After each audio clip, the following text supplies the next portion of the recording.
Deep in southeastern Ukraine on the banks of the Dnieper River lies the city of Zaporizhzhia, which sits within the oblast of the same name. Russia has controlled much of that oblast since September 2022 and has illegally annexed the parts that it controls. The key here is the region's nuclear plant. Russian President Vladimir Putin wants to keep it. Ukraine wants to take it back. To make sure he maintained control, Putin set up what he thought was an unbreakable wall of air defenses around Zaporizhzhia. But Ukraine just did the impossible. An immense drone strike has just toppled the unbreakable wall and may set the stage for a Ukrainian counterattack. That's according to United 24 Media, which reported on June 15th that Ukraine has just managed to destroy a trio of Russia's most valuable air defense systems. Using intelligence drones, the main intelligence directorate, or HUR, of Ukraine's Ministry of Defense struck multiple times to take those air defense systems offline forever. HUR shared the feat on its Telegram channel, stating, "Strike drone masters of the Department of Active Operations of the HUR of the Ministry of Defense of Ukraine detected and destroyed expensive air defense systems of the Russian invaders in the temporarily occupied territory of the Zaporizhzhia region." Putin is furious. He was relying on those air defense systems to protect his troops as they retained control of Zaporizhzhia and used it as a base from which to launch further attacks in southern Ukraine. Now those systems lie in ruins, and in a matter of hours, Ukraine has destroyed what Putin thought was an unbreakable wall of defenses, creating openings that may allow it to counterattack in the future. And we know exactly how Ukraine did it. Along with its declaration of mission success, HUR shared some footage of the strikes on Telegram and YouTube. The 43-second video is in black and white and appears to show the view being captured by a Ukrainian first-person view drone as it closes in on the position of a Russian Pantsir-S1 air defense system. The Pantsir-S1 responds first. As the drone draws closer, it unleashes a missile in the general direction of Ukraine's unmanned aerial vehicle, or UAV. We say general direction because the missile misses its target completely. It streaks up into the air and heads toward the drone, only to go flying past uselessly as the drone continues onward. Soon after, the Pantsir crew switches to using the air defense system's 30mm gun to fire on the drone. It's unknown whether that gun scored a direct hit, but the first Ukrainian drone failed to hit its target. The Pantsir crew must have thought it was safe. As soon as the first Ukrainian drone is downed, the crew starts moving the Pantsir system, likely to scramble into cover so that Ukraine can't find it again. How do we know? Because Ukraine's drone operators outsmarted the Pantsir crew. Ukraine sent more than one drone to do the job, as the footage reveals. As soon as the first drone is taken out, the footage switches to the view being captured by a second UAV that is also heading toward the Pantsir as it's on the move. This one scores a direct hit. The last thing we see is the drone about to strike the Pantsir's combat module. That module is responsible for controlling the Pantsir's combined missile and gun systems. Taking out the combat module renders the Pantsir useless. It can still move, it may even still be able to track incoming targets, but it can't fire, leaving the air defense system open to future attacks. If it was the Pantsir alone that Ukraine destroyed, that would be impressive enough. But the country's drone operators weren't done there. At around the 19-second mark, HUR's footage switches to the view being captured by another drone. This UAV is somewhere else in Zaporizhzhia, but it's doing exactly the same as the other drones, bearing down on a Russian air defense system. This time the target is a Buk-M3, a surface-to-air missile system that's supposed to be one of the best in Putin's arsenal. The Buk-M3 sits helpless as Ukraine's drone bears down on its self-propelled launcher. The footage cuts out. Another direct hit. United 24 says that the angle of the footage indicates that Ukraine's drone smashed into the Buk-M3's radar section. That creates the reverse problem to the one that Russia faces with its decimated Pantsir-S1. Where that system can detect but no longer fire, the Buk-M3 Ukraine took out can fire but can't find its targets. It's practically useless. If Russia intends to keep using the destroyed Buk-M3, it either needs to fire randomly into the skies against fast-moving targets or take it in for extremely expensive repairs, assuming it can get the system off the battlefield. That's two of Russia's most important air defense systems taken out in the space of 24 hours. And were it not for a little bit of misfortune, it could have been three. United 24 reports that Ukraine also attempted to strike against an S-300V air defense system by sending a drone to attack the system's 9S-19 Imbir radar. You can probably see a pattern here. Just as with the Buk-M3, taking out the S-300V's radar system would make it impossible for the powerful air defense system to track its targets. Unfortunately for Ukraine, that strike failed. Not because the S-300V destroyed it in the air, United 24 says. Instead, the drone missed its target after drawing close to it. But it doesn't matter. Ukraine has just proven, once again, that Russia's air defense systems can't stand up to the innovative drone assaults being used against them. United24 says it's not known which of its huge fleet of drones Ukraine used to pull off the pair of strikes. However, it does believe that the drone's heads-up display and interface suggest that it was the same type that HUR recently used in operations that took out Russian air defense assets in Crimea. That also means it's likely the same type of UAV Ukraine used to destroy an Mi-8 helicopter and a trio of Pantsir-S1s back on March 19th. So we know what Ukraine has managed to pull off. Here's what it really destroyed. Starting with the Pantsir-S1, Missile Threat says that the system is codenamed Greyhound by NATO, and that it's a self-propelled anti-aircraft gun and missile system. We saw that in HUR's footage. The destroyed Pantsir-S1 in Zaporizhzhia first fired with a missile and then with its guns to try and take out Ukraine's drones. It failed. The system uses Russia's 57E6 missiles, which come loaded with a 44-pound high-explosive fragmentation warhead that's enough to shred through a drone and most incoming missiles. Assuming it hits, of course.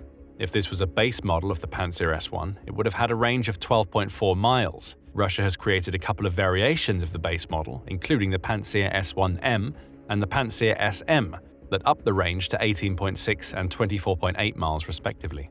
Army Recognition provides a few more details about what the Pantsir-S1 brings to the table. It says that the system can carry up to 12 of its own powerful 57E6 missiles, and that its 30mm gun is a double-barreled GSH-30 that can destroy targets at a range of 2.48 miles and an altitude of 1.86 miles. The Pantsir-S1's missiles travel at subsonic speeds, meaning they're just a touch below the speed of sound, which tells us that they're not intended for attacking fighter jets or supersonic cruise missiles. Drones and slower-moving aerial threats are the intended targets. But as Ukraine just proved, the Pantsir-S1 isn't especially good at hitting those either. As for the air defense system's tracking capabilities, it can pick up on and fire against 2 targets simultaneously, and takes about a minute to rattle off all 12 of its missiles. The system also has a passive mode, in which it uses an infrared channel for automatic tracking and signal processing. A multi-mode adaptive radar and optical weapons control system, which Army Recognition says is resistant to jamming, allows the Pantsir-S1 to fire even when it's faced with electronic warfare countermeasures. On paper, it's an impressive air defense system. That's why Russia is far from the only country that uses it. Missile Threat says that Putin's customers for the Pantsir-S1 include Iran, Iraq, Jordan, Algeria, Brazil, Saudi Arabia, and Vietnam, among others. They'll all be paying attention to what Ukraine just pulled off and may now be realizing that their top-of-the-line Russian air defense system isn't all that it's cracked up to be. That'll be especially irritating, given that the Pantsir-S1 costs somewhere in the region of $15 million, according to the Kyiv Independent.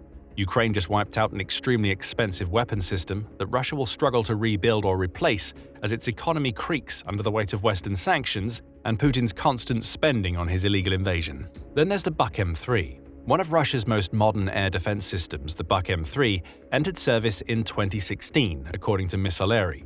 It was designed as a medium-range system that Russia's ground forces could use to destroy cruise missiles, aircraft missiles, and tactical ballistic missiles. It should also be able to hit drones with its high-explosive fragmentation missiles, which have a range of up to 43 miles. More details come from Army Recognition, which says that the Buk-M3 is nicknamed Viking and is a redesigned version of Russia's older Buk-M2 that has a more advanced set of electronic components and a far deadlier missile. A single battery consists of a pair of Tel-Ar 9A317M launchers and a single Tel 9A316M vehicle, with each launcher containing 2 rows each with 3 missile containers. Add to the equation a reloader vehicle that has 2 blocks of 6 missiles, and you get a powerful air defense threat that brings 18 missiles to the table. It's also accurate. Army Recognition says that the Buk-M3 has achieved a target destruction probability of 99.99%, assuming it's actually able to fire one of its missiles. That's not what happened in Zaporizhzhia. Ukraine's drone managed to circumvent the Buk-M3's tracking systems to take the air defense system offline before it ever had a chance to fire a missile that's capable of reaching speeds of Mach 8.7. Speaking of tracking, the Buk-M3 uses a phased array radar to pick up on targets. Its missiles also have a solid tracking system, featuring terminal semi-active radar homing and a radio data link that allows for inertial, mid-course, and overall course correction. But again, that doesn't mean much when the phased array radar system doesn't pick up on an incoming drone. It seems the Buk-M3 is far better when used against fast-moving targets traveling at high altitudes than it is against a low-flying and relatively slow drone. We mentioned earlier that the loss of the Pantsir-S1 burns a pretty big hole in Putin's pocket. Losing a Buk-M3 is even worse.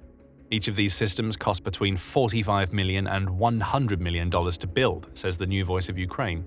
That's huge for Ukraine. With this pair of drone attacks, it's taken out Russian air defense equipment with a total value of anywhere between $60 million and $115 million. Still, if these were the only two air defense systems Ukraine had taken out, Putin would be able to eat the loss, but they aren't. Far from it.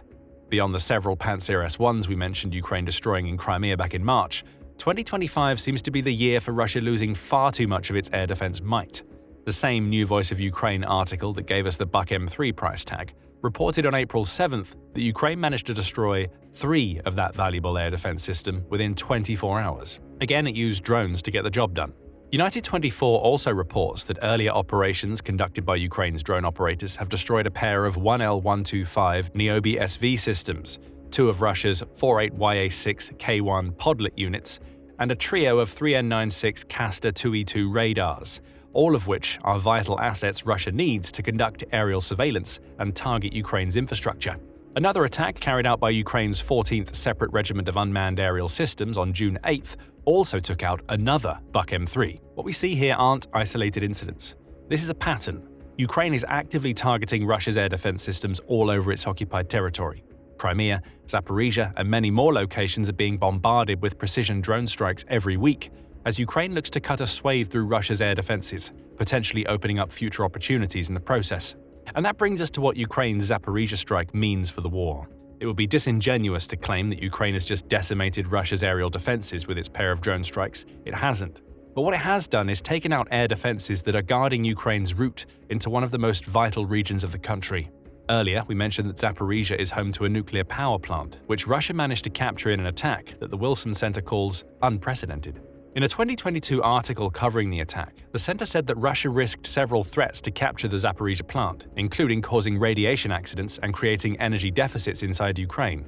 The plant is also Europe's largest, with 6 reactors and a total of 6 gigawatts of capacity. At the time of its capture, the plant provided 10.7% of Ukraine's total installed power generating capacity, along with 44.3% of its nuclear power. In short, the plant is vital for Ukraine, and it's been without it for almost 3 years.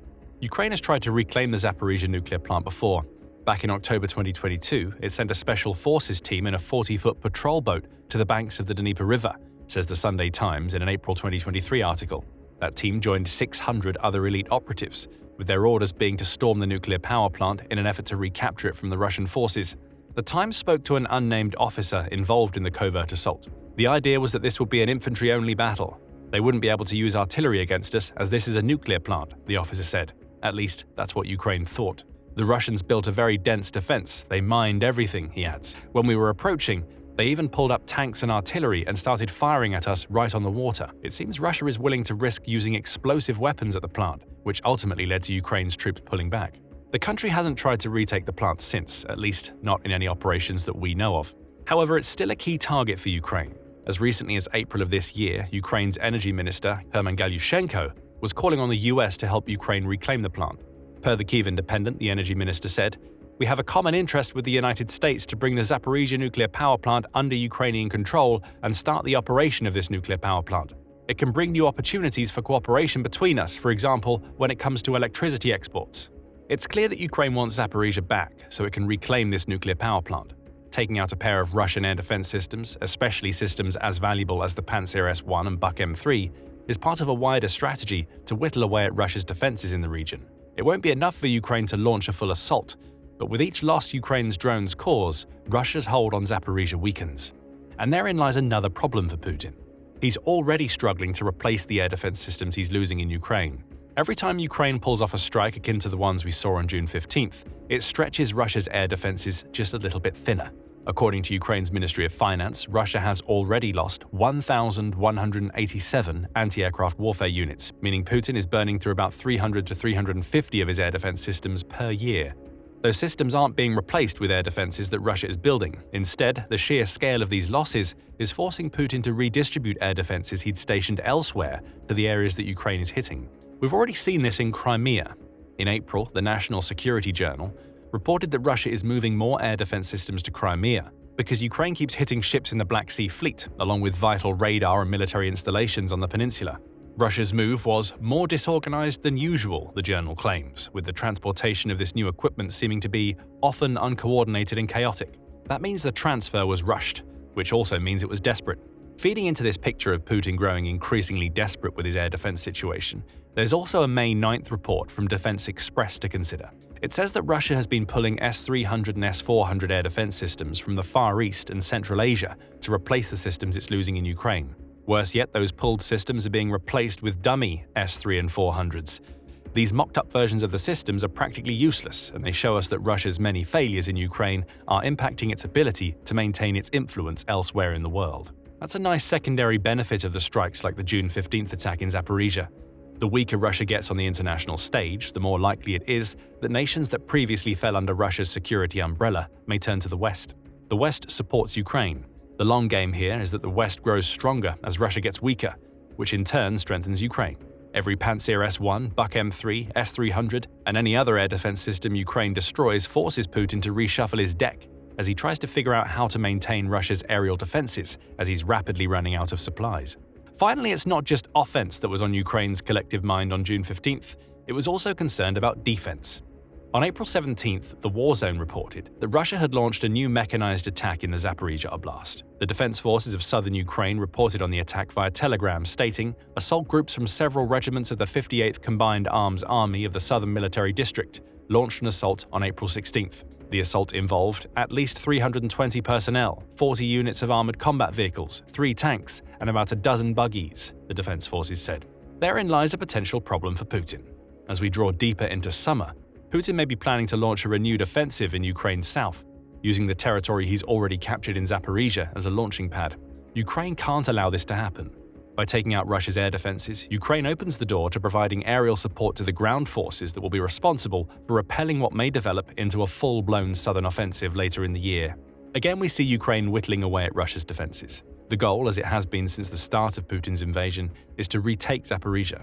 Now, Russia has 2 fewer air defense systems it can use to stop that from happening. And it's not just air defenses that Russia is losing. We mentioned earlier that Putin's supposed special military operation is weakening Russia's influence elsewhere in the world. Nowhere is that clearer than in Kazakhstan, which has just pulled off a remarkable betrayal of Russia by taking gunpowder out of Putin's hands. Find out how in our video, and remember to subscribe to The Military Show if you want more videos covering the latest Ukrainian successes against Russia's invading forces.